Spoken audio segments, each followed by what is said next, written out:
Hey everyone, quick forward to this. I decided to take 3 Pokemon from each generation, of the main series Pokemon this time, and just see what I thought of them. I pre-made a list of things that I think each Pokemon fell into when it came to design choices, idea choices, stuff like that. And I found in the first generation a connecting feature in the 3 that I chose. In the later generations, not so much, but it could just be the Pokemon that I ended up choosing instead. But please let me know. Hope you enjoy the video. So, second time around. Make sure it's recording this time. When it comes to Gen 1, a lot of Pokemon when it comes to different generations, a lot of Pokemon seem to have some sort of similar trait, at least with the somewhat random selection I made in each generation. Gen 1's being simplicity, which should make sense due to the hardware limitations of the display of a Game Boy or Game Boy Color.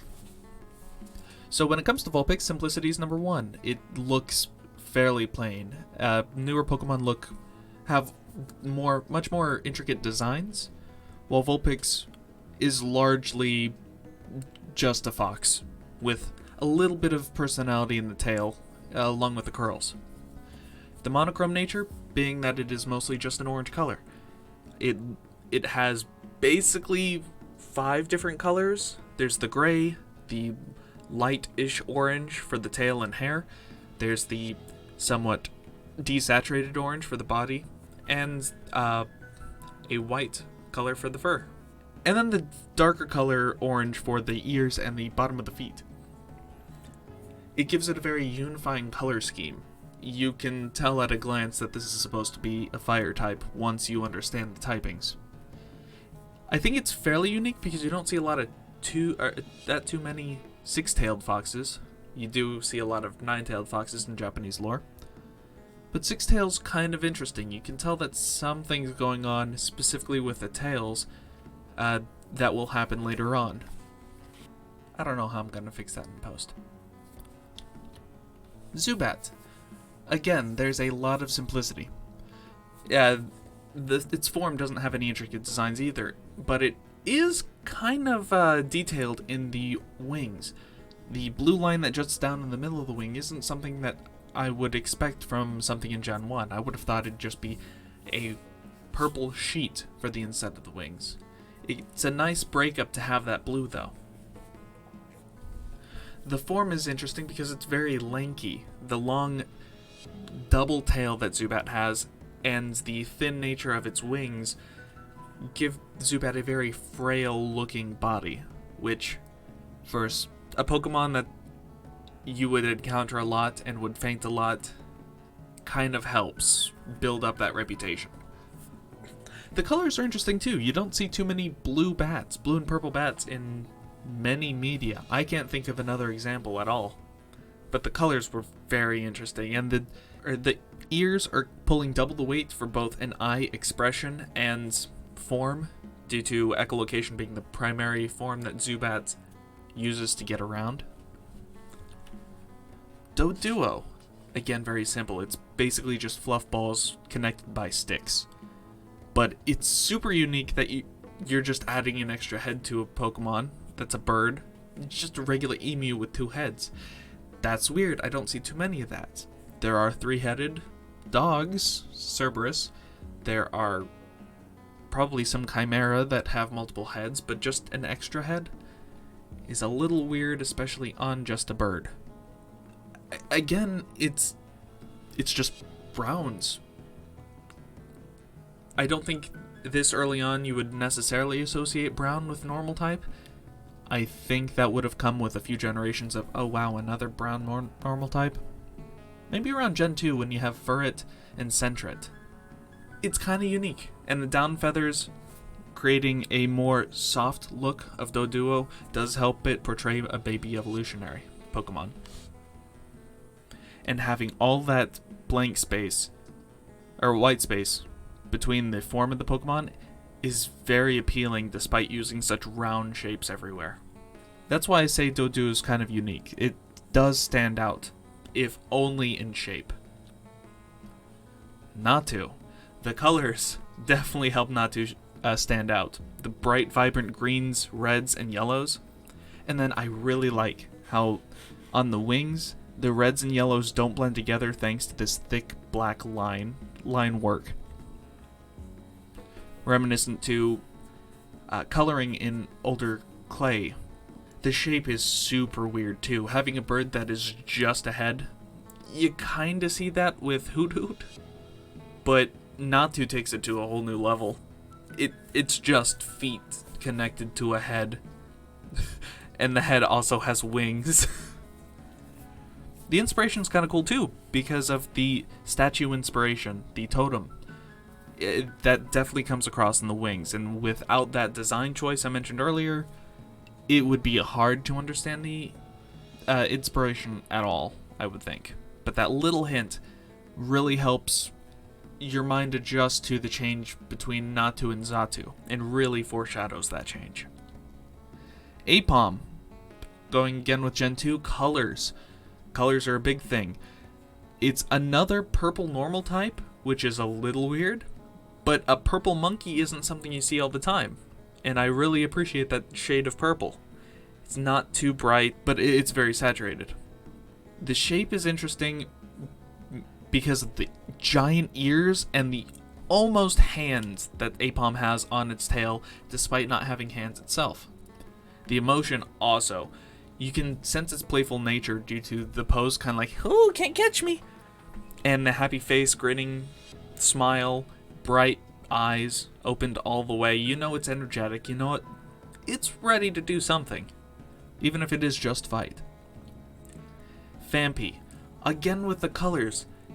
Again with a normal type having really strange colors, blue and red. I miss this.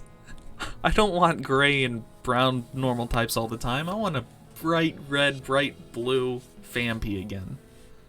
The colors are fairly complementary, with red and blue juxtaposing themselves very well to bring your eye towards Phampi's face. And great decision to have all the reds be near its face, even if the ears do flop away from it in this Pokedex entry. And the oblong shape is weird because it gives Phampi a sense of weight. The head being smaller than the rest of the body does seem like gravity's affecting it more towards the bottom, like it's given more weight and doesn't need so much help keeping its head up, as opposed to Skitty, whose proportions are almost the exact opposite, with a giant head seemingly easily moving around by this tiny body that it has. Same with the giant tail. You get a sense that Skitty's more light, and, well, weighs less light. The color's kind of weird because it's a normal type with pink fur. And purple inner ear linings. I like it. I like when normal types aren't just gray or brown. And the shape of Skitty. Having all sorts of round shapes, the body, the head, the tail, but having just enough sharp edges due to the legs being almost triangles, and the bits on the ear sticking out like spikes. It gives Skitty just enough personality and enough of an interesting shadow that I think it really helps keep Skitty standing out. Makuhita. Again, more representing the Phampi proportions. With a heavier body, smaller head, it does give a sense of weight. Makuhita also kind of looks like a training dummy, but I like the coloring because it almost looks like a really, really sad Pikachu punching bag. But it does have its own personality due to such a poor interpretation. But the oblong shape does help give it a little bit more personality. It seems very happy, very content, like it just ate a good meal. Spheal. Proportions again. Gen 3's weird tie together. Spheal, much like Natu, is just a ball, and it really helps with the cute factor. Having such a round Pokemon, it makes it seem less threatening than just spikes everywhere, even if spikes everywhere is kind of cliche. And even though I believe Spheal is a water ice type, maybe it's just water, I can appreciate the blue because it isn't exactly the main coloring because of the bottom portion of Spheal taking up so much of the space given by this drawing of Spheal. But it also hints at his ice type nature by just these few speckled white marks that Spheal has. I love how Spheal is so rounded, but that can't be all. So I am incredibly thankful that this artist added in just fangs for Spheal, just to give it a little bit of a bite when it comes to looking threatening, because this is, after all, a fighting game for Pokemon. It needs to look at least somewhat intimidating somewhere. Otherwise, it just looked like a really happy ball. Shinx. Dynamic color is Gen 4's, so the blue, yellow, and black are very striking. It is a color scheme that, yes, represents electric type fairly commonly, but it does bring your eye to that Pokemon for sure. The detail in the ears are also very interesting. Especially Gen 1, you wouldn't see a design like that in a Pokemon's ears. There just wouldn't be enough pixels. But at this point, I believe that they're still using pixel art, but you're getting a much better pixel ratio where you can specify small details like this. Small jets of fur around its head and butt, tail, neck, everywhere. It does give Shinx a little bit more personality, shows that there's static everywhere on its body, and is just the extra detail that is allowed thanks to upgraded hardware. Sharp and round. Again, Shinx is supposed to look a little bit like electricity. It's supposed to have a little bit more sharp edges, but the round head and ears, very reminiscent of Apom's head structure, gives it that charm of an early baby Pokemon, and it complements well with the vast amount of sharp edges that the rest of the creature has. Weasel. I really like an orange water Pokemon. Again, yes, you've seen it in Magikarp and Goldeen at this point, same with Krabby, but it's not just blue. There's so many more blue Pokemon, and yes, orange is kind of like a secondary water, at least at this point, but I can still appreciate it. The added addition of Life Preserver around its neck just add a little bit of charm. And that seems to be another thing that you start to see at this point, is two ideas coming together to make a Pokemon, rather than just an extra idea on top of an animal. So you're taking a Sea Otter and a Life Preserver. Add it together and you got the Weasel line, in a way. The detail, again, you got two lines underneath its eye that, if at all was included in the first gen, would just be one line. And I doubt you would see the flippers on the end of its arms if it was Gen 1. Just because the lines around here are just too small to even notice. Same with the end of its tail having a somewhat unique shape. Drifloon. Again, that dynamic color. I love it, even if it's a purple ghost. The purple and yellow do complement each other and are almost directly opposite each other on the color wheel. But they're not, and that does give Drifloon added personality. The detail of the very, very stringy strings attached to Drifloon, and the heart shape on the end of each of those really helps bring a little bit of personality to Drifloon, even if they just kidnap children. And the creativity of, hey, take a balloon, take a cloud. What do you get? I guess a Pokemon. Ducklet. Its inspiration is worn on its sleeve.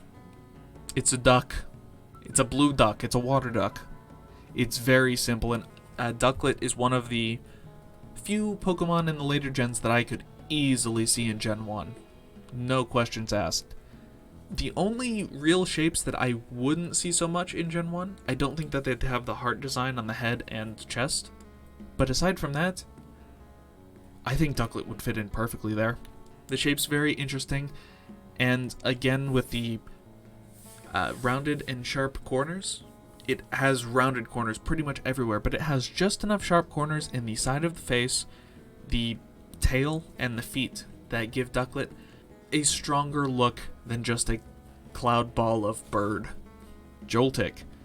Inspiration just being a tick that has gathered up enough static electricity to defend itself. Kind of interesting. It very simple again. I could see this in Gen 1, but I think it's more of this thing's supposed to be so small that you wouldn't see much detail just with your naked eye. And I really do like that. And then I like its wide stance. It doesn't portray weight so much. It portrays that there's a lot of space around it. So it can afford to just spread out. I'm not sure what that is, but you don't see many wide Pokemon by itself. And when you do, they aren't always implemented the best. I'm thinking Parasect. It's kind of tall. It's almost as equally tall as it is wide. Avalugg is wider, same with Torterra and Venusaur. It gives it a sense of stature, but I can't tell if that's just that or the overly complex designs of all of those being final forms. But being a first form with a wide stance, that's pretty interesting, in my opinion. Darumaka. Just being a Daruma doll. You're just adding something to, instead of a creature, an item. This might be where Pokemon starts to deviate from what people expect Pokemon to be, because I can't think of any item Pokemon specifically in Gen 1 and Gen 2. Not really Gen 3. I could be missing so much. It's hard to go over 400 Pokemon in an instant. But I do kind of like Darumaka's design. It looks very happy. It looks energetic and raring to go, but you can tell it's a fire type. The emotion worn on its face, super big grin, super wide eyes, even if the eyebrows are obstructing it. You can tell this thing's supposed to be enjoying life. And the oblong shape, almost like an egg, with little appendages, definitely helps the body shape stay as the main purpose. Much like a lot of Gen 1 Jigglypuff and Clefairy lines. Helioptile. Combinations of a Solar Light and, ooh, I forgot the rest of it. Oh, Heliolisk. A Heliolisk and a solar panel. Pretty interesting. Again, it's that combination between two things. It's an electricity normal, which the coloring I'm not a huge fan of, but they do stand out. The gray is a little bit interesting because that's a darker gray you don't necessarily associate with normal types. You can associate with just electricity, but you probably wouldn't guess that secondary type. The form is cool too because it seems like solar panels are represented by triangles in this line, so having those on the forehead and the end of the ears, kinda cool. Keeps this Pokemon kind of original. But having that strip up to the head acting as ears, I don't see that too much, especially in Pokemon either. A strip of an ear, that I could use that in one of my designs too. One last thing I want to touch on, the body is very basic. There's hardly anything there, except for the hands, feet, and the end of its tail dotted with a little bit of color. But most of the work is focused on the face, and it should draw your eye to that. Clauncher. Again, taking a crustacean and a rocket launcher, kind of a Pokemon equivalent to that pistol shrimp. The pistol shrimp, definitely the inspiration for Clauncher, but it's also just adding two things together, so it's a little bit of a combination. I like how they emphasize the size of the one side by having it further back. Usually the farther back something is, the smaller it is. And it's going to exaggerate the size by distorting that perception just a little bit. And the lopsided nature isn't something I can think happens in Pokemon too often either. Having one side that's bigger than the other. So it helps Clauncher stand out despite being another blue water type.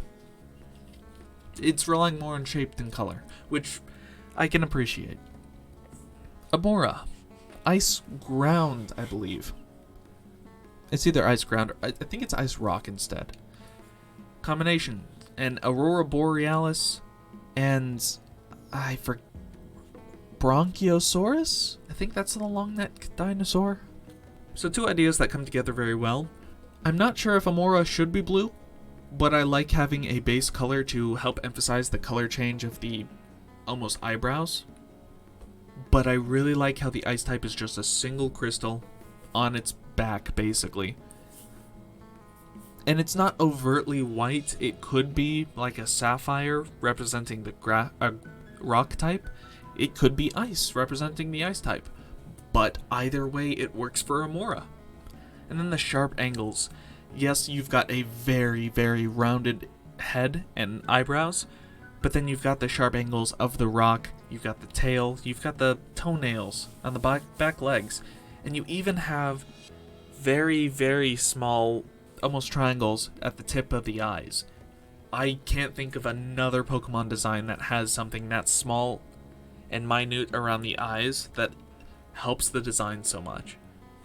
It kind of looks like mascara thanks to the black lining on the other side of the eye too. But having that black accents to a very bright and vibrant eye and eyebrow helps Amora. That, and it kind of juxtaposes the white in the bottom of the form too. Wishy-washy. This is further than the last recording I got. Thank God. Emotion. Oh boy, Wishy-washy looks like a sad boy, don't it? Oh, I just want to give him a hug. The very, very droopy mouth. Almost crying. This face is the only way I can see that mouth ever being formed on a person. And the very, very liquidy, water-filled eye look that Wishy-washy has really sells that emotion. It's a fairly simple design too, where it looks like just bubbles jutting out from the face, creating a dividing line between Wishy-washy, keeping that white segmenting its body almost exactly in half. Maybe you could see it in Gen 1. I don't think you get the eye detail that same gen, and the mouth would probably look different. But having a nice dividing line, keeping the blue and the gray separate, it looks like it has just a hard time fitting in. But the multiform, really cool too, how it adds together all the blue and some of the white into a giant form, just like schools of fish gathered together. I like that they incorporated a natural phenomenon into a Pokemon's utility. And it definitely does help Wishy-washy's very basic design. I wish I could have seen a little bit more gray too, because otherwise are all the Wishy-washy just... I guess you're protecting your belly that way. That's kind of weird, but I really appreciate how everything, all the little bumps in its mouth, all the designs on its back, really seem like at least one fish is specifically making that. Instead of lines, it's using a fish shape to decorate a giant Pokemon. And it really, really gives away that it's a school of fish. But that's exactly what this Wishy-washy form needs. Stuffle. Colors are very interesting. I believe it's a normal fighting. It's at least a fighting. So having all this pink, it's not something that you'd expect necessarily. I feel like that's kind of Stuffle's gimmick, is it hides its rough and tough nature behind a fluffy pink facade. Form, very interesting. It's more of a four-legged bear than I think most teddy bears are these days. I think most teddy bears are just sitting straight up. It's interesting that something representing a teddy bear would be walking all four, in my opinion. But it's fairly creative. Such a fluffy and unthreatening design as a teddy bear being a fighting type Pokemon. I kind of like it. It's putting an idea and flipping it on its head. Minior. Going back to Natu, Ducklet, The sharp and round edges really help Minior be more than just a dull design. If it was just a star, both it would look too much like Staryu, and I don't think it would have the cutesy design like many of the newer Pokemon are trying to go for. Having a much more bloated body with softer rounded edges for points really helps Minior look more like a cutesy friend than any sort of fighting creature. So that could be good or bad in a fighting creature game. I find it really cool how you can tell that the unhit or undamaged form of Minior has cracks, so it's gonna fall away, and that the eyes don't exactly portray that this thing is alive, because it's more of a suit of armor protecting it.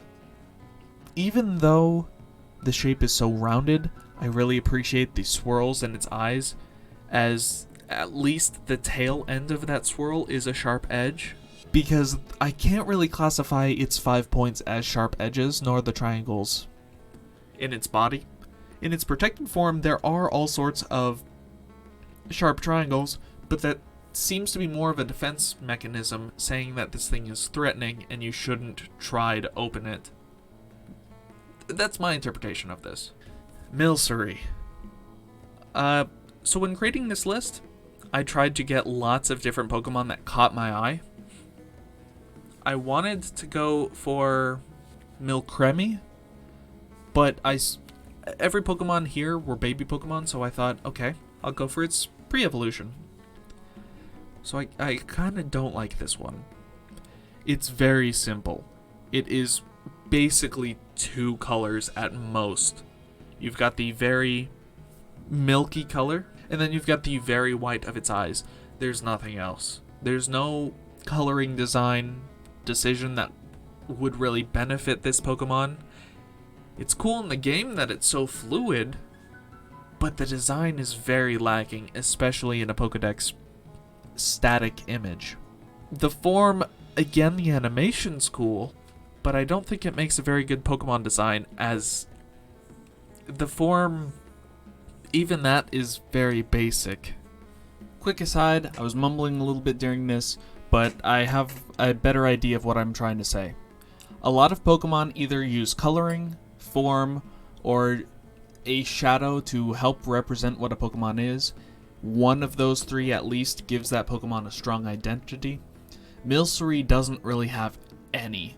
The form always changes, the shape is inconsistent, and the coloring is just a solid color. It doesn't have much on its own, and thus it is basically just a heap of something, and your mind can't really decide what it is. It doesn't stand out. Sizzlipede. A wide Pokemon again! A very wide and flat Pokemon at that. That's so cool. Again, because I can't think of that many other wide Pokemon. It's fairly simple when it comes to shape alone. I'm gonna guess that it's because 3D modeling new Pokemon is somewhat taxing, especially if you're adding on every other Pokemon. So having a basic shape followed through the entire design, followed by triangles just for its legs, nothing else, it helps the 3D modeler and basically leaves the texturing department to color in any shapes that are interesting on the body. That's why I don't think the eyes would have any definition. Why the circle has no definition, while the color change on its back has no definition. I think it really could have used that, because otherwise you look from the side and Sizzlipede kind of just looks like a very long bed. So the shape is very dull, but I think that the coloring really picks up the slack here. The eyes are interesting and portray a more vicious nature. In the mustache that Sizzlipede has, almost could work as a bull's exhale before it charges. As it's stomping around, it's getting ready to do something. The circles, they almost are only there to help bring again, soft edges to a otherwise sharp-footed Pokemon. Despite the body almost having enough roundness in itself, It also just might be there to help break up the design a little bit instead of being so plain in the middle. And to represent those heated oven rings, portray heat more in this Pokemon despite being comprised of nothing but red and yellows. Phalanx. Having a small squadron as one Pokemon is so weird. But it's not too far away from what we already know. I'm thinking of Execute. We're not super foreign to the idea of multiple creatures being one Pokemon. Again, with Wishy-Washy is a somewhat example. But I've never seen something as distinct as this. When Phalanx gets hit in the game, they separate and then regroup together. I like that they made this change, and it, even though each of these creatures is very, very similar, the emphasis on the design of one creature then carries over to every other, giving the whole Pokemon an interesting design. The shape again, it's just a head with limbs, but the giant head spike reminiscent of the Roman brushes, I'm gonna say, both brings together the design and helps emphasize the shape of the Pokemon. And then the shields for arms, and instead of having actual arms, having shields really brings together a defensive nature, along with having a squadron of Pokemon despite not being in a defensive arrangement. I really enjoy Phalanx. Tell me what you think about this series. I randomly chose 3 Pokemon from each generation and tried to make a somewhat compelling case for what caught my eye when I was just looking through the list. I don't always like all of these Pokemon, and some of these are definitely not my favorites. In fact, I don't think I covered any of my favorites in this. I'm hoping that I can get to all Pokemon, but please lay any criticisms here. I want to eventually get to every Pokemon, so when criticisms come to me, I can prepare it for a giant conglomerate that I will have when I'm done with Pokemon, which will probably be a long time. Especially if this is coming out once a month, at best. Yeah, it's gonna be a number of years, but I will have grown as a person by then and can give more feedback based off what Pokemon I reviewed at the time. These Pokemon in particular will be really interesting to revisit if that larger video comes around. So, please, let me know what I did right, let me know what I did wrong. If need be, I'll make a follow-up to this video with these exact same Pokemon. Along with that, please subscribe if you want to. I plan on doing a lot of these dissection videos for Fakemon, for real Pokemon, just because I'm also making a game. And coming up with creatures is something that I had never done before. So I'm trying to pick up anything and everything I can when it comes to Pokemon design and creature design.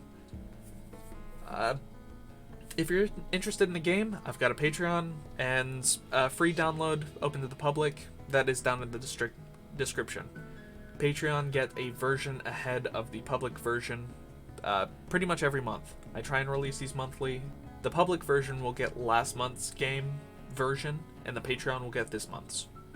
It's only a month ahead, but I do appreciate the support as I'm trying to be a game developer.